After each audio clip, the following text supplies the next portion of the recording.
Isa. Gilin mo pataas.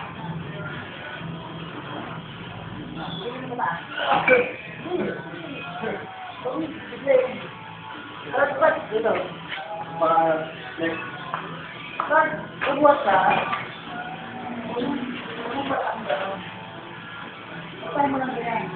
So, pag hindi mo na kaya, pag hindi ka, at may espada ka, hindi na naman po siya para makompilis mo lang gano'n. So, pataas, hindi bitaw ka. So, pag hindi pataas,